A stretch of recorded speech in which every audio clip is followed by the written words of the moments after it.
Hey, everybody.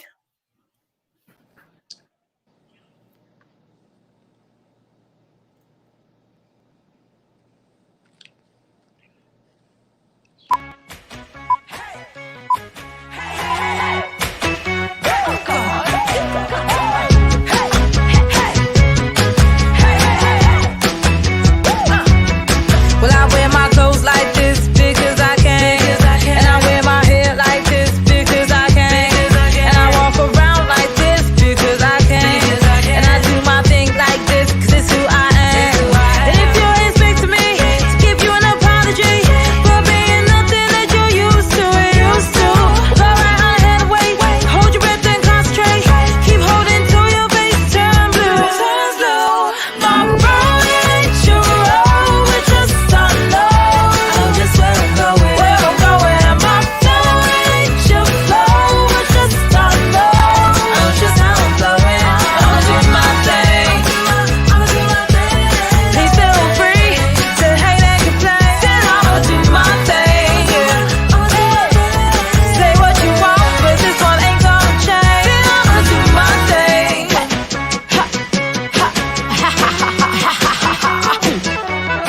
I can't wear my clothes like you because I'm not.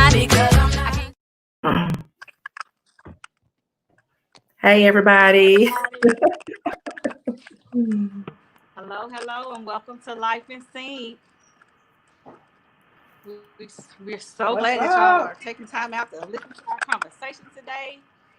We hope that you had a blessed and thriving and productive day so far. How was your day, Miss Erica? All is well. It's been busy and productive. All right. How about you, Rhonda? Right over here. I'm Making some living. food. All right. Okay. Well, today we're going to talk about self-sabotage and what exactly that means, because I believe that, any normal person or the average human being has had some self-sabotaging behaviors at one point or another. And then this particular show might help you to identify, some areas for which you may be self-sabotaging. And then we'll also talk about some ways in which we've been able to overcome a lot of those things that we became aware of within ourselves that kept us from progressing. So when we say self-sabotaging, what we mean is we're talking about those behaviors that destroy, that damage, that obstruct us from becoming progressive in our life and moving in a way that is productive so that we can accomplish goals that we have, dreams that we have, make the visions that we have come to pass. And so we just want to take that time today. We want to talk about some different aspects of self-sabotage, like apprehension. Apprehension is where you have a fear of the unknown.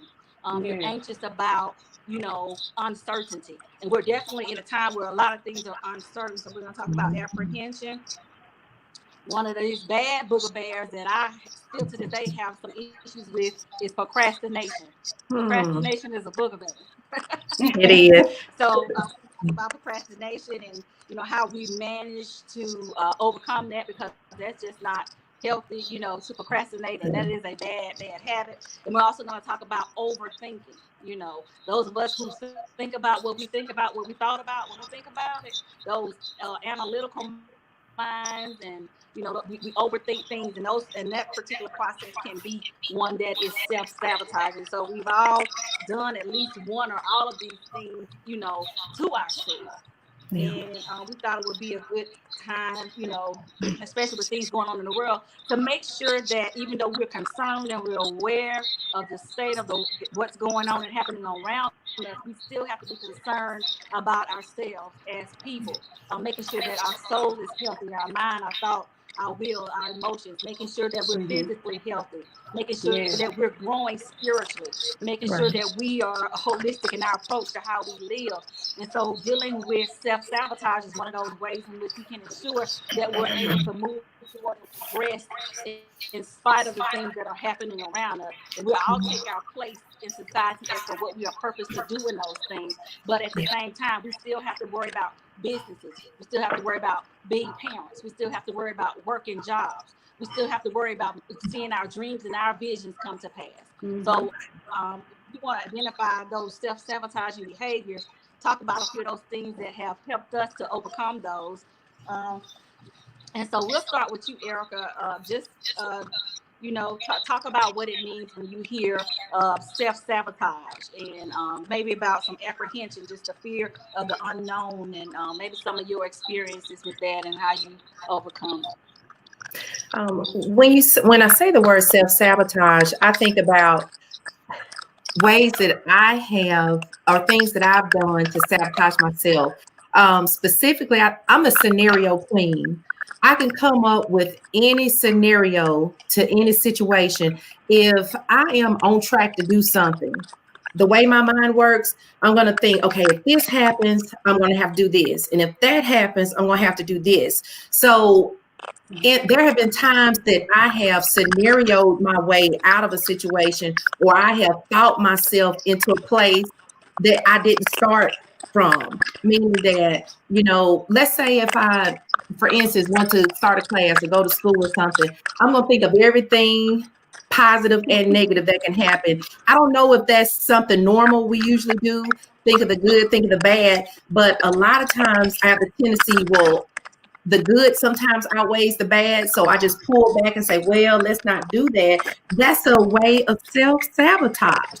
It stops me from doing what I need to do. And I have to think about, if the thought was in my heart to do it, it was meant for me to do. I just have to find a certain way to get it done. So, and I can say probably the reason why I think of all these scenarios to do stuff or not to do it, it could be because of fear, which is something I really wrestle with a lot. Just fear, like you said, of the unknown. I'm apprehensive about it. I'm scared to go out there and do it because I'm scared or fearful of being uncomfortable. I know I'm going to have to be stretched. I know if I start school, that means I'm going to have to set aside some time to read every day, set aside some time to get on the computer. I can't watch the TV shows like I want to watch. It's uncomfortable. I don't want to change. The fear of change, the fear of being uncomfortable, laziness. I don't want to do it. I know if I commit to doing something, that means I'm going to have to get out of my old routine, and I'm going to have to move forward and do this and that. And it's uncomfortable for me to do it. So, you know what? I don't want to do it. So to me, when I self-sabotage, I just come up with scenarios and reasons why I can't do it and reasons why I can do it. And sometimes, like I said, the negative overrides the positive. Okay. Rhonda, what you got to add to that? Now, I totally agree with everything she's saying, and I'm guilty. Yeah, I'm guilty, man. I can see a thing all the way to the end, But when you think of self-sabotage, like I think of some of the triggers about self-sabotage, and you have to think of that, like boredom can cause self-sabotage activity, or fear, as she said. Even when things are going well, can trigger that self-sabotage to come up. Now, also self-doubt, But one thing that when it comes to self-sabotage, that's very small, but it's very powerful. And I learned this from a friend of mine. I had the bad habit of saying, I got to do this. And he stopped me and he told me, he said, think about what you're saying. He said, because in reality, you don't have to do anything. He said, but when you place that got to do this, it places a weight and a burden on you. And so that causes you to automatically feel weighed down. Or, that's when you become, the anxiety comes, the apprehension comes, all of that stuff comes when you're saying, I got to do this. So he told me that, think about this, and I use this and I still practice this to this day. He said, instead of saying I got to, say I choose to. And then that places you in a position of power. Because that's a lot of times when we go into self-sabotage mode, it's because of we're not in control. Like you were saying, the fear of the unknown. And so when you take control of it by saying, I choose to do a thing, that will give you the ability and the power to, I'm in control. And it kind of helps cancel that self-sabotage out. That's a lot of That's one way that helps me. I'll never forget when he told me that. And I said it to myself. You know, I used the phrase and I said, well, I got to do this. Then I turned around and said, well, I choose to do this. And then I felt totally different once I said I choose to do that because I put myself in a position of power. Because I think that's what causes a lot of self-sabotaging right there as well. Yeah. One thing that you mentioned was self-doubt. And, you know, I'm always as transparent as I can possibly be. But, you know, when I started doing the ministry, Soul Triage, and I would come on Thursdays at 12, you know, I probably had my faithful 5 people that would support me when they could, because, you know, it's midday and everything. But, you know, there's a lot of times that I would go on there and I would teach and nobody would be on the live. And I would have to talk like somebody was on there. So I would start having, you know how your mind starts playing, you know, when you start talking to yourself, like, why are you really doing this? You know, isn't this a little embarrassing to be doing lives and nobody's on it? You know, but then I had to think back to why I do what I do and the purpose for why I do it. And it's because of what God, you know, has called me to. And so I remained faithful to that, even in the place where I did have self-doubt, when I was doubting myself. You know, when we have those, because we can be our own worst critic and our own worst enemy with those voices within. So one of the things that we have to work on when we're talking about self-sabotage is to make sure that we're not sabotaging ourselves by speaking negative to ourselves within ourselves. There's that voice within us.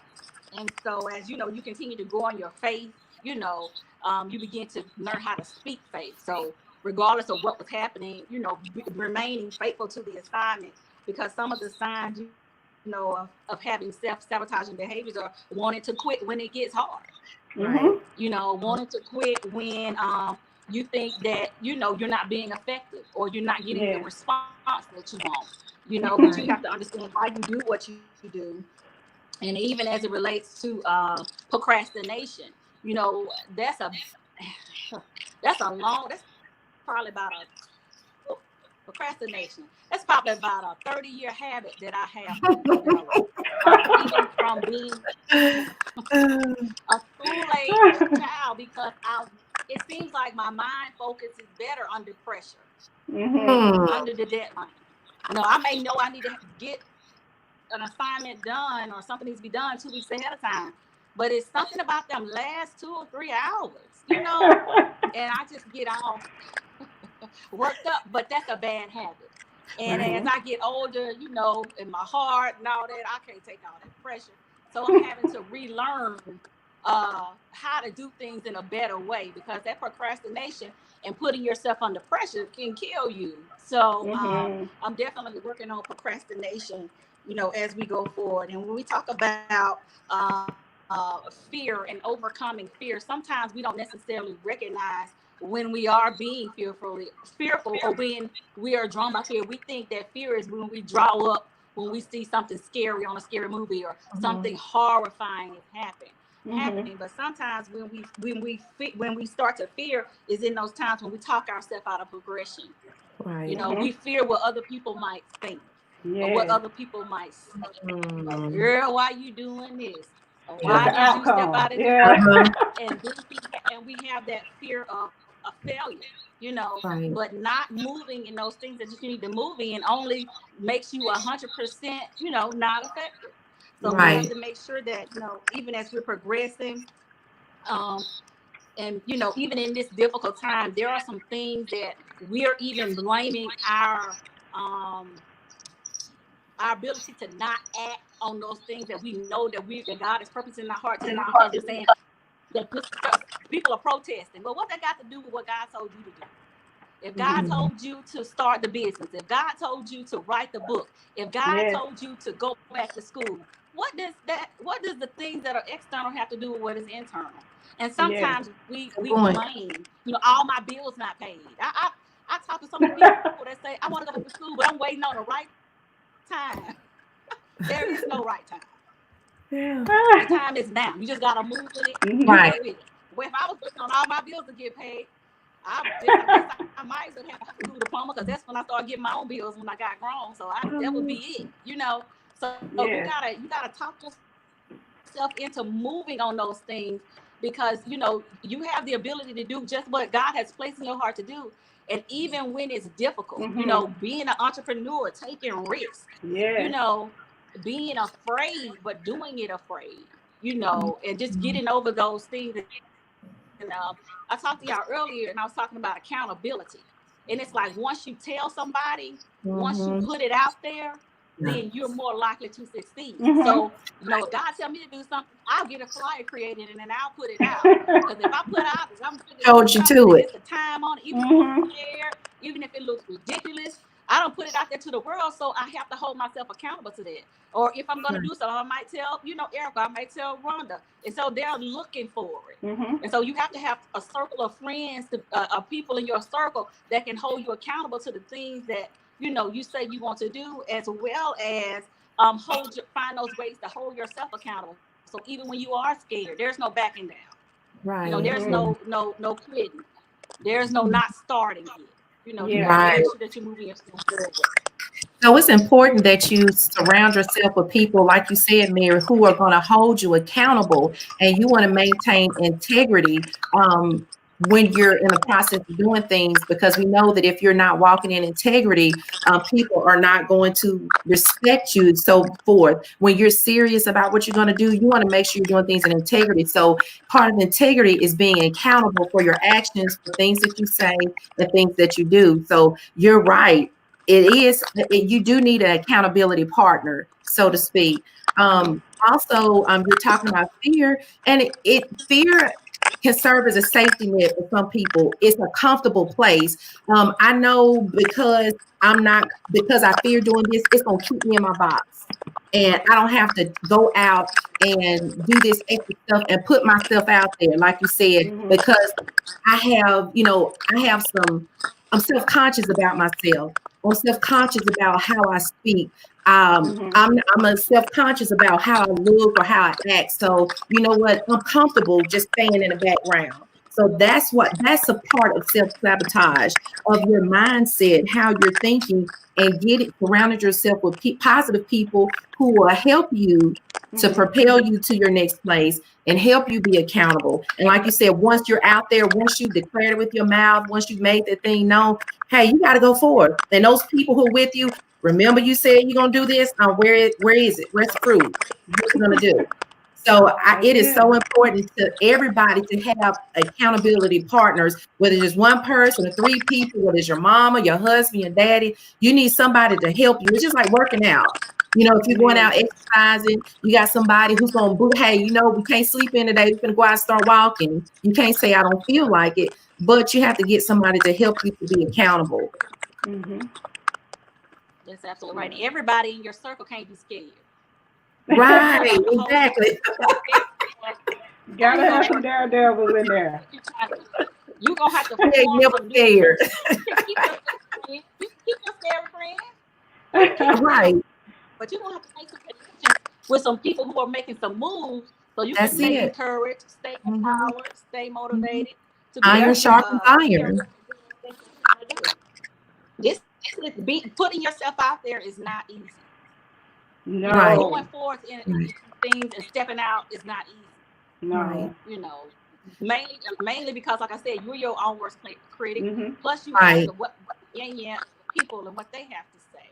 Yeah. You know, and you have to, you know, make sure that you process to the point where you can thrive past rejection. You know, thrive past, you know, comments and negativity, and just keep focused on what you need to do.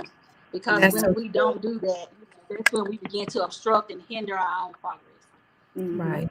And Mary, that's one way that you can overcome, you know, self-sabotaging is being open and willing to accept that, hey, I may fail sometimes. I might not get it right. You know, I tell people all the time, you know, I say, instead of saying I failed, that was just my practice run.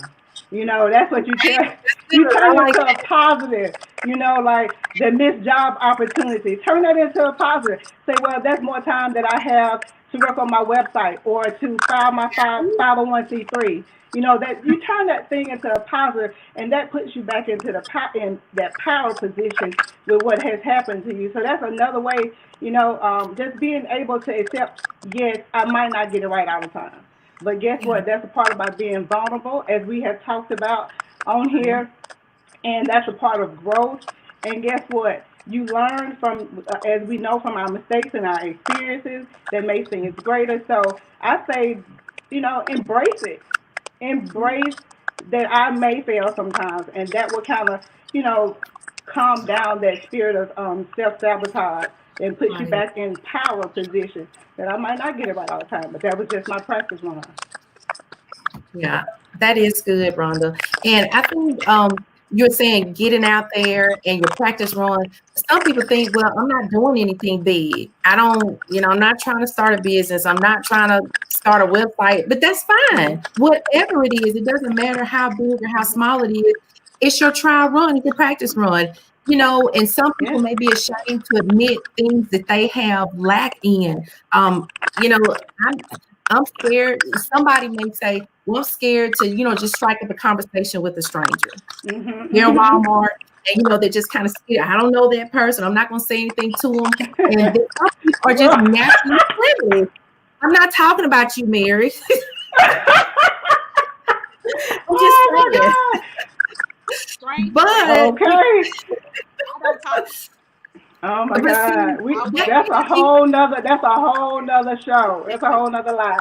But I mean, it doesn't have to be something big. It could be something, just something personal that you want to accomplish. It could be, you know, your rapport with people. You want to be able to be more friendly and start conversation with strangers. So you may just give a trial run. You're in Walmart down the aisle and you see somebody and you just want to you just tell yourself, I'm going to tell them, hey, I'm just going to say good morning. But you walk past the person, you know, they look mean. I don't want to speak to them. But you know, that's a personal conflict that you have about talking to strangers. So, you know, next time you fail that time, there's no shame, no fear and failure. That was your trial run. So the next time you go to Walmart, you're just going to give a good morning to somebody, and that person may strike up a conversation, and you've conquered that thing. So it doesn't matter how big or how small that issue is you're trying to conquer. It's a trial run. If you don't get it the first time, get it the next time. It's just that simple. Yeah, that's absolutely right. But Rhonda likes to talk to strangers in airports and at conferences. And I ain't trying to get kidnapped in these streets. So I always walk away and let her have it, because I can't. But yeah, so we have to make sure that we're in a place where we're open to growing, because we don't want to. One of the things I had to break myself up from was overthinking to the point of stagnation. You know, just thinking. I'm a thinker. Like I'll take stuff to such an extreme in my own mind. So when I turn around, I'm paralyzed. Almost, you know. And so I had to get to a point where I could recognize when I was doing that, you know, which might be some anxiety and some fear, you know, and some apprehension, but just getting to a place where I know myself well enough where I'm going too far, and then having, you know, people in my circle that I can talk to that can help, you know, pull me out of that sunken place, to make sure that I can progress and hold me accountable to those things that I need to do. Y'all have any closing remarks? Well, what you just said, you have to know yourself well enough to know when you've gone too far. And that's where you have to do a self-search. What are the areas of my weaknesses? What are the areas of my insecurities? And you have to know yourself, say, okay, these are the places that I'm limited in. You may be embarrassed to say it or even to confront it, but you have to acknowledge, okay, I have a weakness in this area. I have a shortcoming in this area. Let's get a list. Let's get, you know, line up how I can conquer these areas, because you know you can't move forward if you don't complete these goals or these tasks. So knowing yourself and where you are, that's going to help you stop self-sabotaging and move forward and complete the tasks that you were assigned to do. Exactly. Yeah. What's up, Rhonda? You got anything else? No, I say, hey, go for it. I tell, look, if fear pops up, that's an indication that that is the exact thing that you're supposed to be doing. And I had to learn that because I used to get paralyzed like that. But then I started, reevaluating my failed attempts at things, and I realized what had happened. Like you said, I had become stagnant or got paralyzed from overthinking too much, and then I had to realize that that was all rooted in fear. And so when I realized that, that helped me counteract that with the thing of, if anxiety comes along with it, that's fear. And we always say that God did not give us the spirit of fear. Well, the scripture says He did not give us the spirit of fear. And so you have to realize when that fear pops up, that's there to stop you from accomplishing whatever that is that you want to accomplish. And so when that fear pops up, that's the very thing that you're supposed to be doing. That's one sign right there that I should go forward. Boot shaking and all, I should go forward and do whatever I'm supposed to do. So fear served as your catalyst. It helped you to get to your next place. But see, that's what it took for you, Rhonda. Some people say fear, oh, that's a sign. Well, I'm not supposed to do it. But you. And you said, I know fear to me and saying, I need to get to it. I need to go on with Yeah. it. So you know yourself. And that's the key, knowing yourself. Yeah. That's good.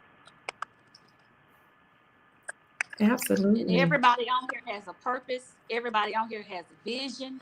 Everybody on here has potential. Everybody on here can do the very thing that God has placed you to do on the earth.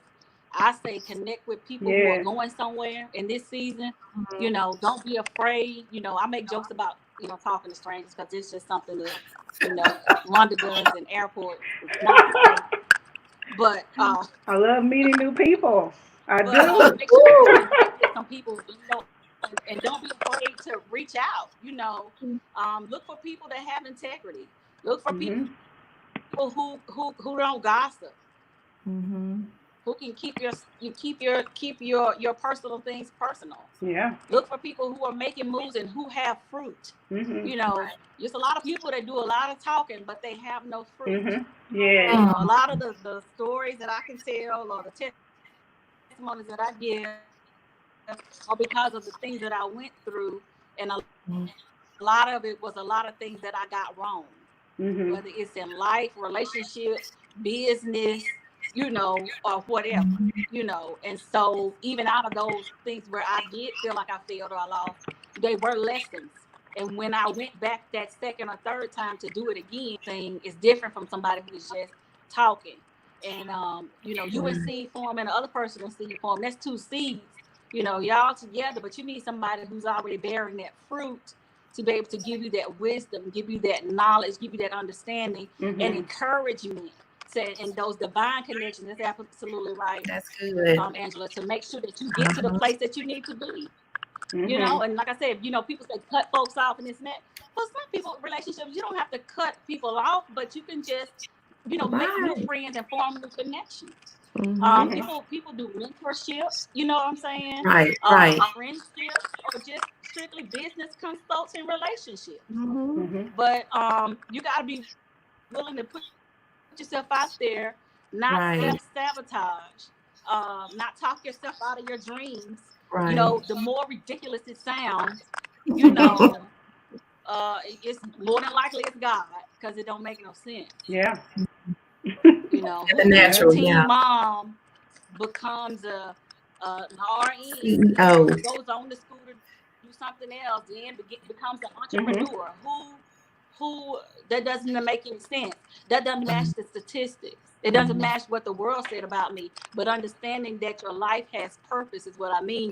And so whatever you're going through now, even if it's hardship, you cannot let it stop you. You have to keep going. You may never have enough money to make yourself comfortable to do things. Okay. You step out there and do it. A lot of times people think that you're doing things because you have money.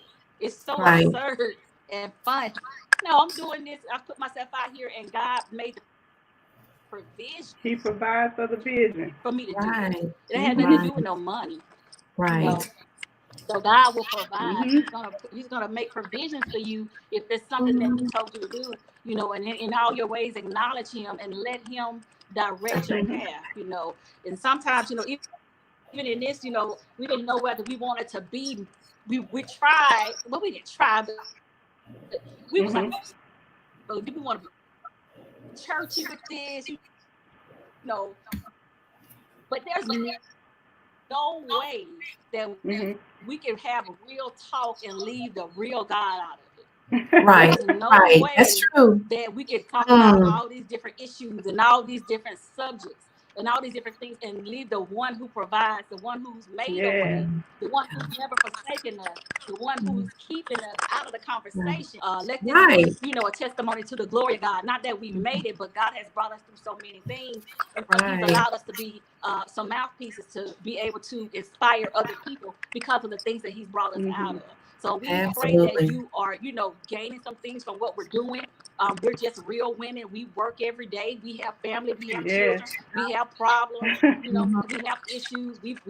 We try to be tough. We try to hold each other up, hold each other accountable. You know, in love, with God, and you know, trying to spread the love of God to other people. So we just hope that you know, are blessed by this today. Feel free to share. Ms. Consuela, thank you so much for coming on. I appreciate everybody for coming on. It's Yeah. hard for me to see the comments where I am, but we got to start giving more attention to comments because we value you being here, Yeah. giving us Thank you. Mhm.